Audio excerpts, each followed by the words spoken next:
So to go back on the One Piece game, some people may have already figured it out. The big mystery of how it works. With the Dawns.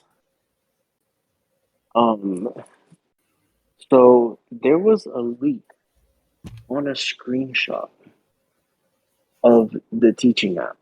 Okay. It was posted in the groups of the One Piece game on Facebook, and you know, um, everyone was trying to figure out the mechanics and everything from the game, and it kind of looks like Hearthstone. You every turn you gain a mana up to six, and then the cards once they revealed the cards more fully, it shows like a gauge in the bottom left corner of the cards. And so, in the app, it shows Zoro on board, and the player A had a 5 out of 6 mana. One of them was used, and then Zoro's like gauge seems to be at 1, and green color seems to be at 2. So I'm kind of piecing it together like that. I just kind of want to understand what the effects do more, to be kind of secured in the sense that this game isn't going to be bad. But Bandai off rip never had a bad game. That's a good thing. Did you see the Luffy effect that got revealed today? Yeah, I was seeing like the Dawn thing, plus Yeah. 3K, that stuff. I just kind of want to. There's just no reference point to understand what that means. Yeah. I Makes mean, sense. I'm guessing that's here's the mana thing that you're talking about. Because they're the special looking cards, the ones that look like the manga panels. I saw it off like the regular looking cards. Not 100% sure. I know they have art, but I didn't see the manga panel. What does everyone expect in the near future now because of an event like DigiFest? You get me? Like from you guys, and then like from what you think of other players' perspectives, what do you think is bound to happen now? Like, do people just keep doing events like this? Like, is it like in person and online? Is that like, is that what I, you guys have been waiting for? You guys are about it? Like, what's I up? I think we're stuck in this. We're gonna get online and we're gonna get in real events. I think we're stuck in this vacuum. Which after the fest, I was hoping more people would, do events. Maybe Texas, Florida, California. All these places people go, but it just feels to me we're still in this vacuum where we're gonna get all these Bandai webcam events. We're gonna get all the events PPG does, and then we're gonna just have like one TO that just like has a magical event somewhere where they just they do it in person. My opinion, I mean, yes, in person events are great, but online events are more accessible to more people. And all the previous ones have been very successful. All the regionals or Nats, everything was so successful. I mean, they're not going to stop doing those. They've just were too good for them, and they're just making a ton of money off of it. Where if they, not saying they didn't make a ton of money off of DigiFest, but that was like 500 players per each event, opposed to like all these regionals and stuff that had like the same amount of players, but they could have those more consistently than these big 2 of weekend events. We're probably going to continue to have these online events for the foreseeable future. I mean, online. I mean, if they really want to make an online bag, Give us a client. yeah, please come with the client, please. Yeah, that's my only issue. Just um the the cheating online is just crazy. Like obviously It does come with the territory, but my issue is that it should, you know, if you can get away with cheating in person at a 512 player event where you have like a bunch of eyes on you, then god damn it, you deserve it. Like as messed up as it sounds, like if you can manage to pull that off, it's like congrats, like you definitely deserve it. But like Some in yellow got a security at Digifest. Apparently, I saw that one. And then the guy called him out the second time it happened. So yeah, people have balls. yeah, like now the online thing is just you have people with octopus hands, with Yeah, cards from every corner, and like now the option of side deck, we don't know what's going to happen with that. But if you yeah, implement something like a side deck, games 2 and 3 become absolutely more dangerous. yeah. So it's just like with online, I do love online, but my issue with online and everybody's issue with online will always be the cheating. Yeah. Yeah, And well, I fortunately, mean, I you ain't don't think wrong. anything that. I mean, yeah, asking players to have everything visible can only do so much. People are always gonna have stuff off to the side. Um, you know, Discord, you may not be paying attention to your opponent's video at the whole time because if you're playing, evolving, drawing, searching your deck, attacking, you're not always paying attention to what's on your opponent's screen. So it's very, very easy to cheat, but it sucks. But I don't think there's much that we can do about people cheating online though, and that sucks. It's like the biggest downside of playing via webcam. Yeah, like that's why I hope the client really follows through. My other issue is just like if you're gonna do something like the client, I think you do need to make a way. It's just weird. It's just weird facing Tulu. So you're just kind of implementing and saying like, oh, you don't even need to have the actual cards, Right. to play the game. So Well, that also ruins that. I don't see my thing with this is that I don't see a need to reinvent the wheel when it comes to this whole card game thing. Or really, if you're doing any capitalist venture, right? I'm gonna speak just business to business. There's no need to reinvent the wheel. We see Pokemon is the greatest example of that, where they've been like, hey, we want to have a client and incentivize people to buy product. We'll put codes for our client in the product. And that's the best way to do it. Singles get really expensive. We don't want that. Let's just sell a single with a couple of packs and a code for it in the client. GG. This whole I mean, they're kind of getting at it with the starter deck thing, right? That's not I would want them to keep with that, but like, okay, the Davis reprint. That's an all right little middle ground. I don't know that I necessarily want to buy 4 starter decks. Because like the next starter deck's coming out. I'm gonna skip them. You're gonna Just what? because, like, yeah, the blue Jogger? green and the purple No, yellow one. listen, blue green is crack, dude. But here's the problem, right? My problem is I do not own Davis, so I will not be playing blue. Yeah, that's fair. That's 100% Yeah, fair. and I do not own TK, so I will not be playing yellow. So I'm already priced out of either of the decks. So therein lies the thing. Like, if they, instead of waiting however long, and I mean, I get it. There's a distribution / we have a delay between us and Japan. I really did not like the 1.0 1.5 thing. I've had thoughts of, I'd be willing to deal with it again if you guys had a plan and like caught us up.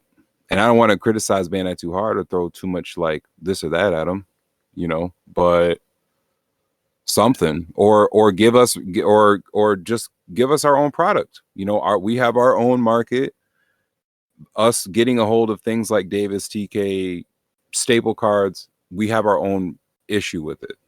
Right.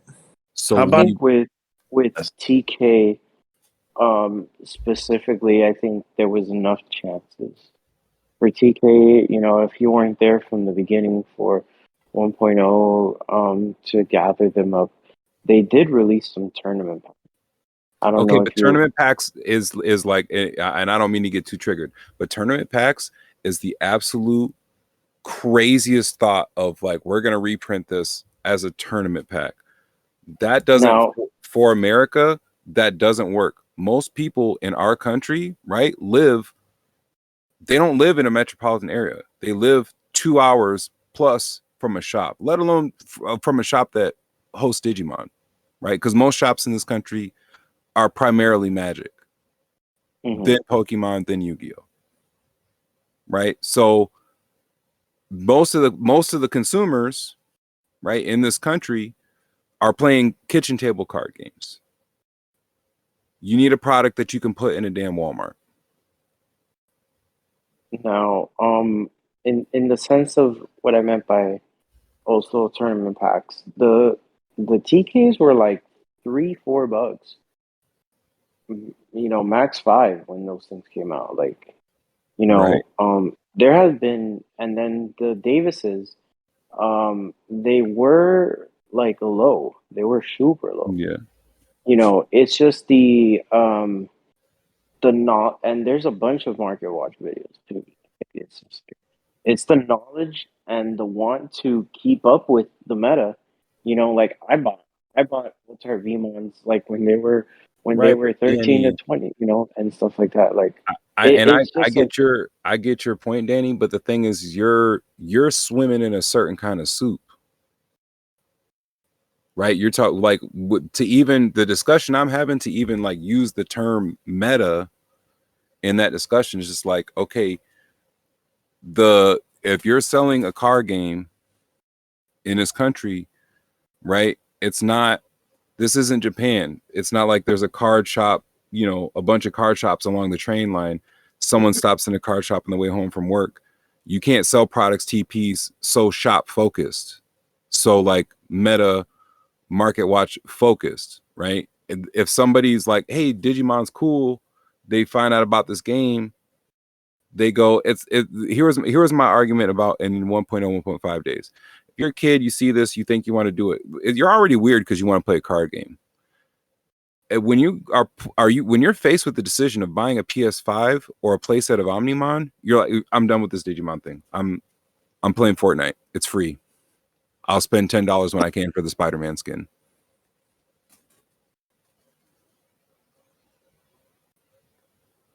You kind of you like, see where I'm coming from with that? Like, but I mean, like, you know, what our game doesn't get expensive in some level. Like, I you mean, know, at least right now, Digimon is the cheapest card game.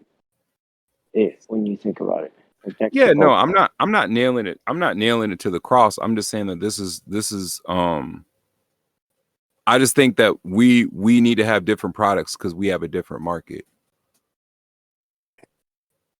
It's Like, interesting. like, But the game but now is a hell of a lot cheaper than it was whenever it first launched. Oh yeah, and I'm talking. I'm playing. I'm playing Green Hybrid. I bought into the deck at $20. Now, mind you, I already had Mimi's, and if I wouldn't have had to go and get Mimi's when I bought it, Mimi was still $2. But I mean, Mimi's what, like $10 now?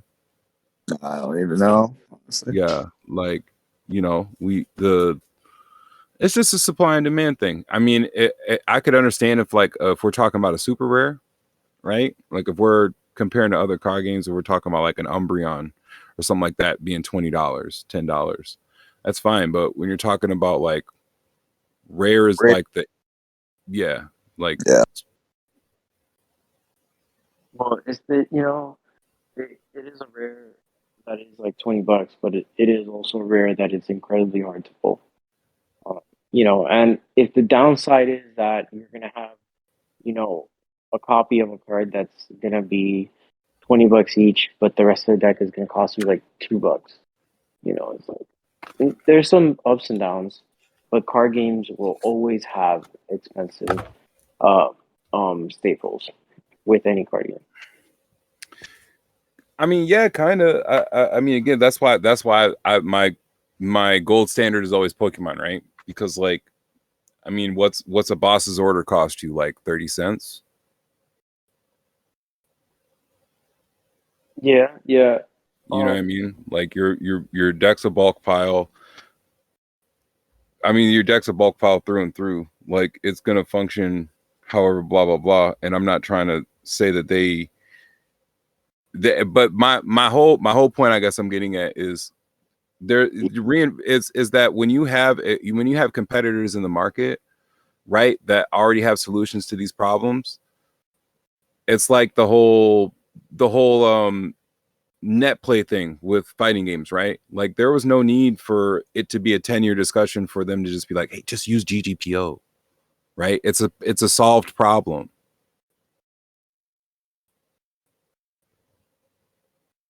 Like the whole single gets expensive, sell a tin, just sell the card to the people with a couple packs. Don't let it sit there and price people out of the game. Like just sell people the card. There is there is a benefit to that too, because now, like Yo mentioned earlier, like the buyback of Dragon Ball, unless you pull the secret, um can be bad. So, Digimon having its way to make your money back too is also a plus to the game. It's like you don't want a card game to be cheap to the point where buying a box is not worth, buying the box. Yeah, the value in this game is for the most part where it should be. And again, that's an example set by Pokemon. The value should be in alt arts, right? It should be in bling. It should be in collector's value, right? Playable staples that aren't bling, like they should just be okay. It's card. The thing too with it is that like, especially when it's playable cards, it's so bad because like you're never going to be able to like slab any of them. They're going to get destroyed.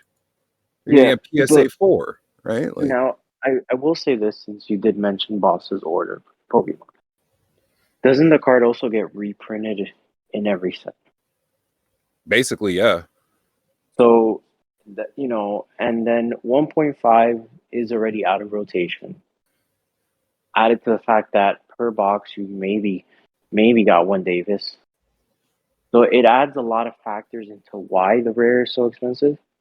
You know, um, I think they did a better job with it with the later sets of adding more copies of the rares throughout the case. But yeah, 1.0 Um, 1.5 was just a drop. It wasn't even like a, you know, thing. it was just an unfortunate time for it to be released with COVID going rapidly, which Yeah. hurt the distribution of any card game. Every card Right. game took a hit with it. We saw delays and we saw low supplies with it. With even mechas like Yu-Gi-Oh, who've always been on time and always had an ample supply, now take a hit. And Pokemon, well, Pokemon was a different reason why there was so little supply, but Yu-Gi-Oh itself was like never missing a release. They were always punctual, and then out of nowhere, because of this, it was like experiencing crazy delays. Right. Right. But I think um, it was also good for the community to have 1.0 and 1.5, just because it gave us a chance to explore metas that we until 1.5 came out, explore metas that were never in Japan. So it kind of gave us a flexibility of not net decking 100%. Also, and we created our own metas, and it kind of just rushed through 1, 2, 3. And I think it was better to do that than release 1, 2, and 3, because then the card pool wouldn't have been as extensive and the game would have been even more boring, in my opinion. Yeah. And I will say I'll give Bandai the credit, right? Where with the Gamamon starter deck, right? Like that's fantastic, right? It's just here's the starter exclusives, because we don't need, you know, a new set of vanillas that no one's going to use like they put out, you know, in these starter decks. Just put a bunch of reprints in there, the feature cards for the starter deck. I think that was fine, right? Reprint BT1 Wargreymon TK, you know, put them common rarity or whatever, you know, boom. Fantastic. So that's what I was hoping for with the Davis and the TK reprint. But the way they're doing, they're not doing poorly. They're just basically, it looks like they're doing the memory boost thing where each starter deck comes with one of each, and you know, double down on the starter decks like most of us do. Most of us get 2x. You get your play set of, you know, the hard to get cards. So I mean, they're finding a nice little middle ground. You know, so I'm not going to nail them all the way to the cross. I just think that it's just something more. I just it's more of like a suggestion. It's not a hill I necessarily want to die on, because I think they are considering it somewhat more. I just would like to see more of that, because I do think that product in particular looks like very well thought out. I kind of just wish they would like it's a personal just want. It's not like a critique or anything. I just kind of want the original 1.0 tamers to get the hollowed out versions that the like the Japanese got, because I want my TK hollowed.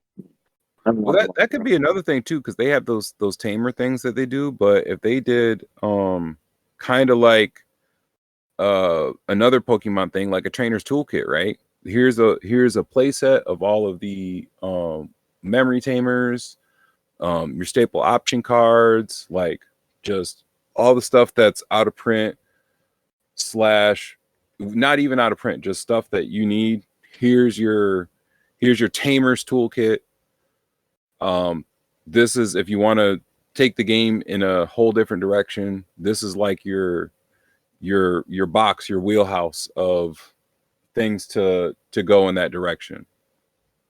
It's just hard to do that because it's not like generic support. But I know there's like cards like the main like options and would be trainers and stuff like that. Like, you know, it's like generic. So the issue with Digimon is like, how do you supply a product like that to meet the like, you know, like color specialists and stuff like that. It wouldn't work. I think they're doing like a pretty good job with the evolution of the team of elusives. Those are also premium Bandai products, right? Like they're not, you know, you got to get on a wait list. You got to sit there and wait for 6 months. I mean, it's actually pretty like you can pre-order as many as you want in a sense. The issue is like waiting for it, but like other than that, it's not worth it. I think everyone who missed out on the original one kind of sensed that out the first time. Well, but that's what I'm saying though. It shouldn't be. That's what I'm saying is there should be products that have these things that you kind of need, like a memory tamer. Most of these, like, you know, BT. If you're playing BT9, right, you're playing with me still. You know, BT9, you're still playing with Davis. You're, you know, TK. Like there should be a product that you don't. There should be some number of products in the game, I feel, that you just can't miss out on. Right? It should be, here's a set of things that, you know, hey, Timmy saw the Digimon card game online, goes to Walmart and is able to play the game kind of close to how he wants. Yeah, there should be some things, you know, whatever is new and hot, you know, that people are chasing.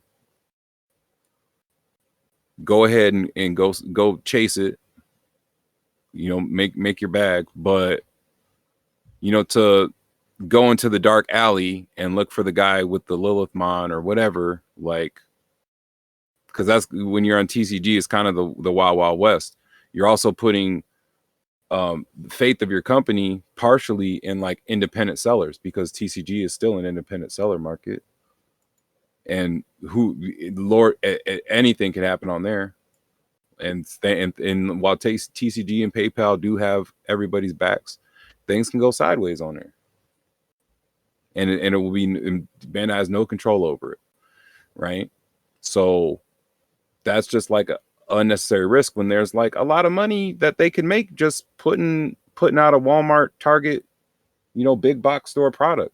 I get that. I'm not trying to cut LGSs out the deal, but when half the stuff is out of print, and it's, you know, when it's out of print, just, it is what it is. It's not in print anymore. So yeah, you got singles to sell, and if it's, you know, when they reprint it at common rarity or whatever, like, okay, it's a common. If it continues to spike up after it's been reprinted, as we've seen in other games, like common Ash being $30, you know, it goes back up or whatever. But you know, that's all I'm saying. And I'm not really, like I said, I think that they're have some consideration for it. I think that they're taking those steps, but all I'm saying is I think that there might be a lane to kind of think about some of our America a little bit differently. But and I think an event like Fest, for example, I think Fest is like, hey, I think that is them being aware.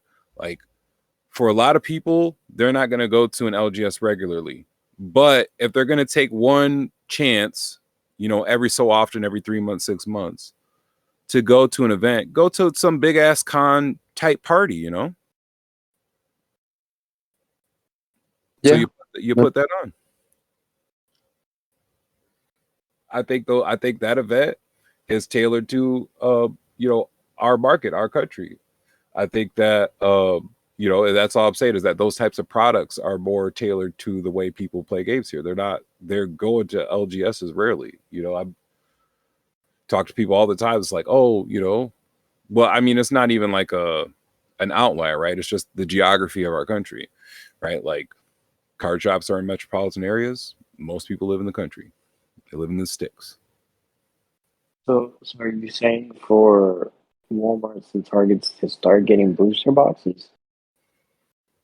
No, because a booster box is like I mean, they like blister packs and all that work for them, because most people, when they go in there, they want to buy, you know, a couple packs. They're not looking to spend that. It's just a price point thing, right? Most of those pre-con products, you know, they're priced at best at around like $50, right? Because really what you're competing with is a video game.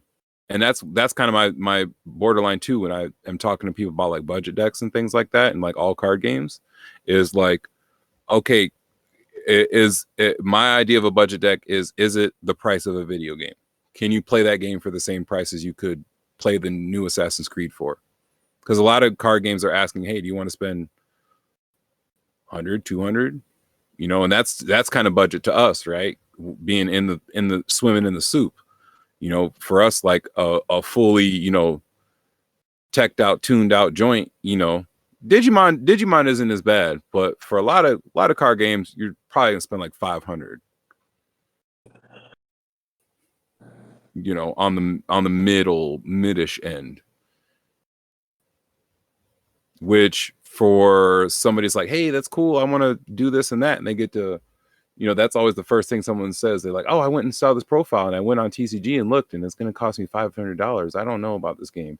And then like when I'm in these discords, you know, they're arguing back and forth about, you know, price points, and you don't want a new player to have that type of discussion arguing about the price. It's cardboard. You know, there's a different game. It's kind of one of those things about having different conversations, right? We're playing a different game. There's different people having different conversations. And the more in tune we are with a diversity of lifestyles, you know, I feel like it's gonna help them, you know, be able to provide different lanes to the community and the game itself and make themselves a lot of money. But that's on the cardboard side. They could solve a lot of that just by putting a client out and just do what they've been doing on the cardboard side and just put a client out and let people spend, you know, a couple dollars or whatever, opening virtual packs and playing their house the same way they would with the cardboard. I think when it comes to making the money, I think we see that with Konami. You know, Konami had to cave, right? They've been playing games about with half cooked, half cocked. Money. They've been playing games with half cooked and half cocked clients for decades, and they decided finally to just, you know, hey, let's not reinvent the wheel. Arena Pokemon is out there, like, let's just do what they do. Now, Bandai at the end of the day is a 4-player. I think Bandai is the most 4-player, like card game, card game host. I don't know card game company that there is. Like when I think about any other card game, there's no other company that I see want to do more for the players than Bandai. You know, so like there's just not much more they can do, in my opinion. Like in the sense of like price wise, it's just like, you know, we do have an anticipation, you know, of what's going to be like expensive or not, and then like sometimes you just gotta bite the bullet for like cards like Davis, you know, just for the fact that you know like it since set 6 it was rising, and like it's 6 EX1 7 now. You know, it's like there's been time, you know, to like start gathering up stuff like that, and then if you just need a tamer to set you to 3, there's always Matt.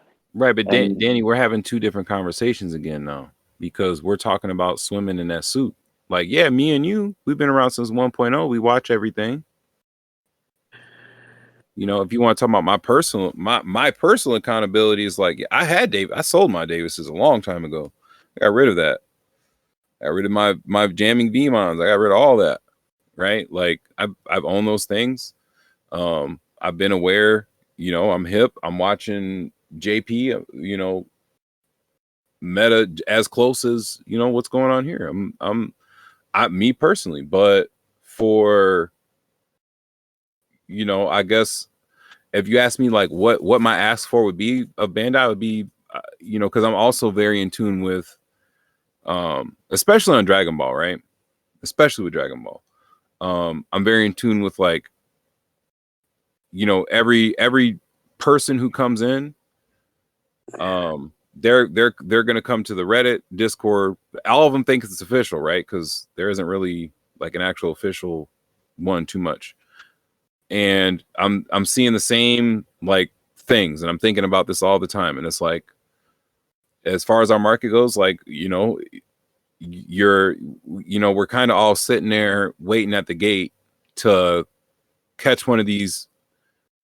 It almost feels a little bit predatory for the people who are already participating in the market, waiting for someone new to come in and tax them because they weren't there.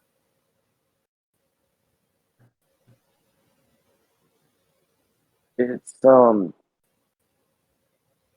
it's not like that at all. It just really just comes down to if there's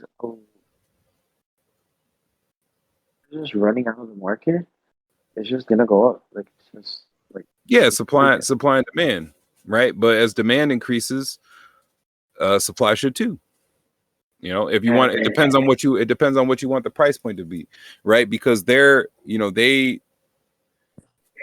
it's an old, like I said, they're not reinventing the wheel in terms of like trying to act like they don't know what's going on in the secondary market, right? While also simultaneously being well aware of what's going on in the secondary market, because that's like a magic thing, right? They've, since the beginning of time, it's like we don't pay attention to the secondary market. So every card game's kind of followed, right? That model of like we don't really speak on the secondary market too much.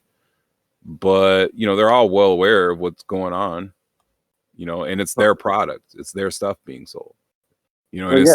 says I mean, not for resale on, at least on Dragon Ball cards, right? It says not for resale on the individual card. like if they weren't aware of the secondary market, then they wouldn't know what to reprint. Right. Yeah. Mhm. So like, I mean, they're well aware of that, but I just, and I'm not, and again, it's not even too much of a criticism as it is a musing on an entrepreneurial innovation, right? Is what I use my voice to throw out there. It's I think it's just good for everybody. I think that, yeah, there might be a couple people out there who are holding on to 80 copies of Davis, for example, and they might lose a couple dollars, but I mean, at that point, you're holding 80 copies of Davis because you're basically trying to scalp. So I don't really have too much sympathy for you. I mean, with the holding aspect of cards, if you own the cards, everyone is entitled to make their money back, from the cards. Right, but that's different, right? From, you know what I mean? Like, because I'm a bit. I think that's different because, like, if you went and pursued, a bunch of other people to, essentially buy it out and create a position in the market, it's, I'm a laissez-faire guy on one hand, but I'm also have been like, I can't have my cake and eat it too. So I can't be a 100% laissez-faire guy, and that's very laissez-faire. So I don't know, for me, I have my own acceptance and my own ability to just be like, okay, well, I'm not participating in it, but I'm also like, hey, because the thing about a capitalistic endeavor, right, is that there has to be a one of the core tenets, right, most forgotten about, is there has to be a charitable give back, right? Not just because it's the right thing to do, but it also is that's what helps grow the market. If you price people out of the game, then they're not going to be making transactions, right? If they're turned off because of sticker shock, then they're just done. We'll have to see with that, over time, because all these new sets draw. Like, we had a whole bunch of people that came here to play BT7 that drew them in. Yeah, and like I said, it's my thing is not, I'm not really even nailing them to the cross art. I think they're actually doing a good job. It's one of those things where I love it and I love them, and it's one of them like, hey, this is just a way you what I see it could be done a little better, and I think it would open up on all fronts. I think I'd love to see Digimon open up a chart one day and be like, man, Digimon's doing as good as Pokemon this month. What? I'd love to see that. I'd love to see that. That'd be great. Yeah, I love the game that much. So yeah. Be like, no one's buying Yu-Gi-Oh because they're all buying Digimon. Bet. I'd love that. I mean, we had a player that played in tonight's locals. He was selling Yu-Gi-Oh stuff. He's like, Yu-Gi-Oh's not fun. I'm like, yeah, It's been this way forever. He's like, oh, Digimon, here I come. Hey, bring him on, bring him on, bring him on.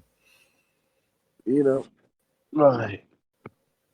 Man, the one thing I'm not, the one thing I keep coughing from this event. That's the only downside of going Oh to. no, they finally got you with the Rona, didn't they? No. No, not Geo, not Geo. Nah, we're negative. You stop. Okay. All right, man. Uh-huh. Mm. You know. Hey, I could taste my things. Thank you very much. You can taste. Hey, when I had the Rona, I was able to taste. Lucky you. Yeah. I was just really tired for a while. So, I'll give the summary. You're still on the phone? What did you say, Dan? What? Oh, I thought you said something. No. I'll just say my summary, start wrapping this up. Digifest was fantastic. Was amazing. It just makes me want to keep playing Digimon more. Dragon Ball's competitive and stuff, but the lack of energy in that room was kind of off-putting, to be honest. I was happy I saw both communities. If they do another fest, please have both games again on the same weekend and all that. I think that was fantastic. I don't think you need to change the format. I love the Gunslinger, the demo decks, all that. That was all fun. Keep everything you did. It was all great. The hopefully next time the venue has better food, but that's not here or there. Wait, the food wasn't smacking like you wanted? It It's con food, so it's like it looked not appealing. Let me just say that. Mm. You're gonna So, have to help them out with that, man. Maybe you and Walker can oh god, he just finished selling like all the money cards from his green hybrid. Actually, He's selling out again. no, he kept the deck. He just sold anything that was money in the deck. Merch. Okay. All right. Yeah, he's looking forward to Armor Rush. Oh yeah. Looks like a fun little deck. So Bandai just needs to keep doing events, have some more in-person events. I think it's great. PPG should, host some webcam events. If we're being honest here, say they should be a premier TO for actual Bandai webcam events, like they do for Dragon Ball. we'll see. Huh? Yeah. Anything upcoming you done heard about for webcam events for Dragon Ball or Digimon? I have not yet. Officially, no. I mean, yeah, we'll have to I guess probably wait for the burnout. A lot of people are probably tired from this weekend. Oh yeah, we only had 18 tonight for locals, or I think it was closer to 20, but whatever. Yeah, Well, I mean, when you guys usually have like double that, right? yeah, pretty much. So Bandai, keep doing what you're doing. Hopefully, we bring us more Florida events, and I had a fantastic time meeting all the personalities, meeting everybody that came up to me. Just having a great time. Having dinner with Dan Vang after, day one. And Ari and Lucian from Two Champs. Fantastic, They took me out to Texas to Brazil. They wanted my wallet to, really cry that night. But hey, it was good times. Hey, at least the food was good, right? Yeah. But, That's fest. That's cons for you, right? Wallet destroyers. so, with that said, this has been a fantastic episode. Because I need a little time. I can't talk right now. But, next week I'll be better. Can do the whole thing. But So you got any last words there, Cam? No, man. I'm definitely really glad. Everyone I've talked to that went to the fest, I had a great time. So I'm glad that Bandai is killing it. Digimon obviously going strong, hasn't missed a single beat since the first card got revealed, and DBS. It definitely seemed like while it's not doing what Digimon's doing, it's inspiring a bit of a maybe comeback / strengthening. We got some interest going, so I definitely like what the fest did for the games right now. The energy's good all around, and that's good to be a part of. Any last words for you there, Danny? Yeah, see, that's how tired we are after the event, Cam. I mean, I feel